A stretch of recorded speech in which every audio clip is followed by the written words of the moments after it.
Students, कैसे हो आप लोग। मौर्य एजुकेशन में आपका स्वागत है। स्टूडेंट्स, पहले तो मैं आपको कांग्रेचुलेसन बोलता हूं। आपको हमारी तरफ से ढेर सारी बधाई हो, क्योंकि आप लोगों ने 10th का एग्ज़ाम पास कर लिया और हाँ, बिना एग्ज़ाम दिए पास कर लिया। ये बहुत बड़ी बात होती है कि एग्ज़ाम देने के बाद भी लोगों को रिजल्ट नहीं मिलता है, लेकिन आप लोगों ने बिना एग्ज़ाम दिए ही जंग को जीत लिया है। तो ये बहुत बड़ी उपलब्धि है आपको गवर्नमेंट की तरफ से और कोरोना वायरस की तरफ से। लेकिन इससे आपका फ्यूचर डिसाइड नहीं होता है बच्चों। अपने फ्यूचर को स्ट्रांग करने के लिए, अपने फ्यूचर को बनाने के लिए हमको एक एग्ज़ाम तो देना पड़ता है। लाइफ में हमेशा हम डेली कोई ना कोई एग्ज़ाम देते रहते हैं। ऐसे ही हम जब स्टडी करते हैं तो स्टडी में हमारा 1 साल पूरा होने के बाद हमको एक बार एग्ज़ाम देना होता है, जिसको हम फाइनल एग्ज़ाम बोलते हैं। तो 9th और 10th के बाद हमारा जो 10th का रहता है फाइनल एग्ज़ाम, हमारे कैरियर को भी डिसाइड करता है, क्योंकि जैसा हमको परसेंटेज मिलता है उसी के हिसाब से हमको अच्छे कॉलेज में एडमिशन मिलता है।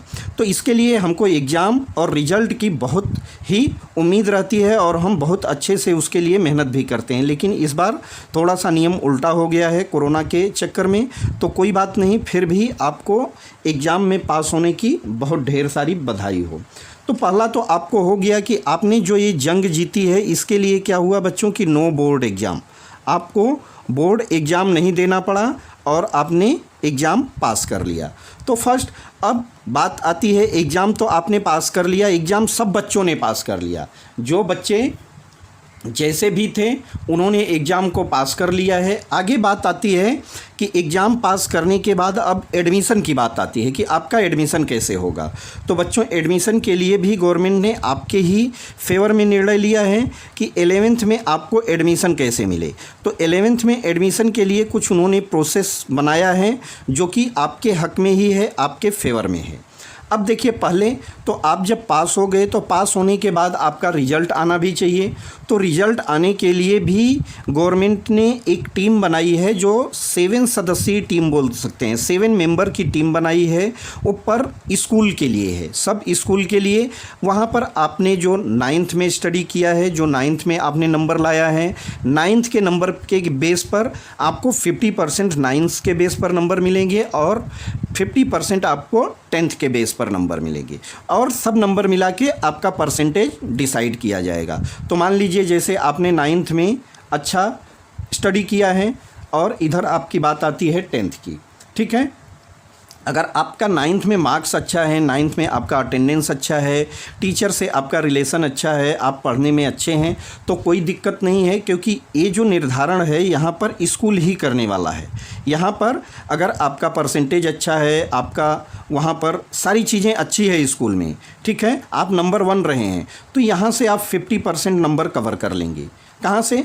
9th से। 9th से आपको 50% नंबर मिल जाएगा और 10th में भी आपको 50% नंबर डिसाइड करने के लिए उनको बोला गया है, जिसमें 50% में एक रहेगा 30% और एक रहेगा 20%। 30% में आ जाता है बच्चों आपको, जैसे कि आपको कुछ रिटेन वर्क मिला रहेगा, स्कूल वाले दिए रहेंगे, तो रिटेन वर्क आपने अच्छा से किया होगा, या कुछ आपको एग्ज़ाम के पर्पज़ से उन्होंने आपको होमवर्क जैसा काम दिया होगा, उसको आपने अच्छे से किया होगा और अच्छे से सबमिट किया होगा, तो आपका रिटेन वर्क हो जा रहा है। प्रीलियम, आपका जो प्रीलियम होता है, प्रीलियम एग्ज़ाम का भी आपको पेपर दिया जाता है और लिखकर जमा करना था। तो अगर आपने प्रीलियम भी अच्छे से किया होगा तो नो डाउट आपको यहाँ पर भी अच्छे मार्क्स मिल जाते हैं। कुछ आपको होमवर्क मिला रहेगा, कुछ आपको होमवर्क मिला रहेगा या प्रैक्टिस मिली रहेगी, या आपको कोई ना कोई काम दिया गया रहेगा स्कूल से, ठीक है, जिसको कि आपने कंप्लीट करके टाइम पर सबमिट किया गया होगा। तो इस पे क्या होगा कि आपका फर्स्ट, सेकंड, थर्ड, यहाँ से आपका जैसा परसेंटेज रहा या जैसा आपने टीचर के साथ, टीचर के कहने के हिसाब से आपने सारे काम किए हैं, तो यहाँ से भी आपको नंबर मिल जाएंगे। 20% नंबर आपको ओरल से मिलेंगे। 20% नंबर आपको कहाँ से मिलेंगे? ओरल से मिलेंगे। तो ये 20% भी आपके टीचर के साथ रिलेशंस, आपका जैसा वहाँ पर व्यवहार रहा है, जैसे आप अनुशासित बच्चों की तरह अगर आपने बिहेव मेंटेन किया है, तो आप ओरल भी अच्छा कर सकते हैं, यहाँ से भी आपको नंबर मिल जाएगा। तो अगर हम देखें तो यहाँ से आप 50% नंबर कवर कर रहे हो। यहाँ से मान लीजिए आपने 30 में से आपने 25 नंबर लिया और यहाँ से 20 नंबर ले लिया या 18 नंबर ले लिया। तो आपको कितना टोटल नंबर हो गया, आपको यहाँ से मिल जा रहा है आपको 43 नंबर मिल जा रहा है और 50 नंबर यहाँ से मिल जा रहा है। तो टोटल आप 93% एग्रीगेट नंबर पा सकते हैं। ठीक है, तो 93% अगर आपको नंबर मिल जा रहा है तो बहुत अच्छी बात है, क्योंकि 93% इज अ गुड मार्क्स, क्योंकि यहाँ से आपको अच्छा नंबर, आप 90 के एबव के कैरियर में चले जाते हैं, आपका जो मार्कशीट बनता है 90 एबव हो जाता है। लेकिन इसके लिए आपके 2-3 चीज़ें ध्यान में रखनी पड़ेगी कि आपका 9th में अगर आपने टपोरीगिरी किया है या स्टडी अच्छे से नहीं किया है या सिर्फ प्रमोट कर दिए गए थे और उसके नाम से आपकी बल्ले बल्ले हो गई है, तो यहाँ पर आपको थोड़ा सा संभलना पड़ेगा। और 10th का भी जो बताया यही रूल गवर्नमेंट ने निर्धारित किया है। तो अगर आपको 80 और 90 के बीच में भी नंबर मिलता है तो कोई गलत नंबर नहीं है। और पास होने के लिए तो यहाँ 17% भी जिसका आएगा 50 में से वो भी पास हो जाएगा।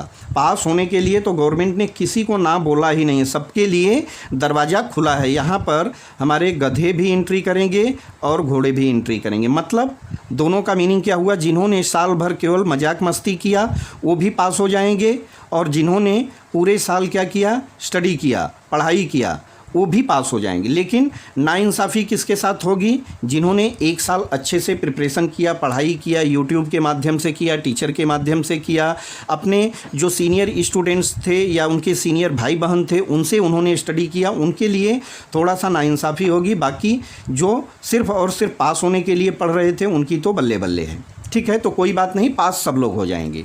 आगे बात आती है अब एडमिशन के लिए। यहाँ पर कुछ रूल गवर्नमेंट ने निर्धारित किया है कि आपको एक छोटा सा एग्ज़ाम कंडक्ट किया जाएगा जिसको हम बोल रहे हैं CET। इसका नाम है CET। C का मतलब हुआ कॉमन एंट्रेंस टेस्ट। ठीक है, कॉमन एंट्रेंस टेस्ट देना होगा जो कि सबके लिए है। ये क्या है, सबके लिए बना हुआ है, लेकिन कंपलसरी नहीं है। कॉमन है, कंपलसरी नहीं है। ठीक है, यहाँ पर कंपलसरी नहीं है कि सबको एग्ज़ाम देना ही देना है। यहाँ पर हमको ये कंपलसरी नहीं है कि CET हमको देना ही देना है, लेकिन CET के कुछ फ़ायदे हैं जो कि मैं बताऊँगा आपको। और यहाँ पर आपका कैरियर डिसाइड करेगा क्या कि 10th का जो रिज़ल्ट है, 10th का जो आपका परसेंटेज है। ठीक है, तो यहाँ एक हो गया, यहाँ पर भी देखिए 2 रास्ते हो गए। एक तो CET एग्ज़ाम देना है जो कि ऑप्शनल है, और दूसरा आपका 10th का जो परसेंटेज रहेगा उसके हिसाब से आपको एडमिशन मिलेगा। लेकिन CET कंपलसरी नहीं है अगर, लेकिन मेरे कहने से अगर आप CET देते हैं तो आपको इसका फ़ायदा परफेक्ट मिलेगा। फ़ायदा क्या मिलेगा बच्चों, कि अगर आप CET एग्ज़ाम देते हैं तो आपको अच्छे कॉलेज में एडमिशन मिलेगा। आपको जो बॉम्बे का ले लीजिए या महाराष्ट्र का ले लीजिए या जहाँ का भी बात आए, तो यहाँ पर अगर आपको अच्छे कॉलेज में एडमिशन चाहिए तो उसके लिए CET एग्ज़ाम देना ज़रूरी है, क्योंकि फ़र्स्ट जो एडमिशन होगा फर्स्ट प्रायोरिटी है CET बेस्ड रहेगी। ठीक है, अगर मान लीजिए आपका CET में 95% आया है तो आपको जो सबसे बेस्ट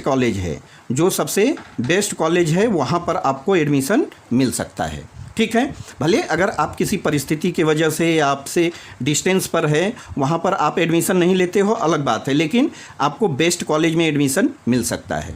तो फर्स्ट प्रायोरिटी किसको मिलेगी, CET वालों को मिलेगी। एडमिशन तो सबका होगा, ठीक है, लेकिन कॉलेज का first, second, third, fourth, fifth ranking होगी। ठीक है, तो फर्स्ट में जिसका सबसे अच्छा नंबर आया रहेगा उसको एडमिशन मिलेगा, फिर सेकेंड लिस्ट का होगा, थर्ड का होगा, फोर्थ का होगा, जो कि कॉलेज पर भी डिपेंड करता है और एडमिशन का जो प्रोसेस है इस पर डिपेंड करता है।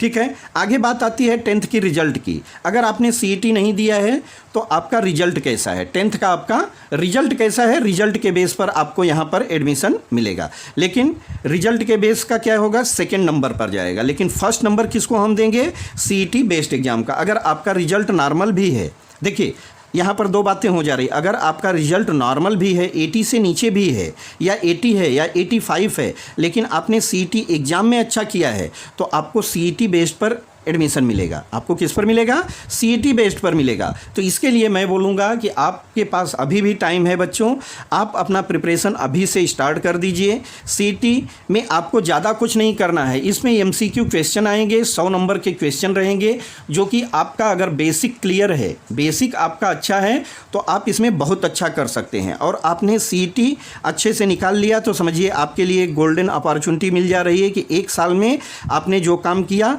सीईटी में भी आपने अच्छा कर दिया तो आपको अच्छे कॉलेज में एडमिशन मिल जाएगा, और अच्छे कॉलेज में आपको एडमिशन मिल जाएगा तो आपकी लाइफ संवर जाएगी। तो इस तरह से आपको सीईटी के लिए प्रिपरेशन करना है।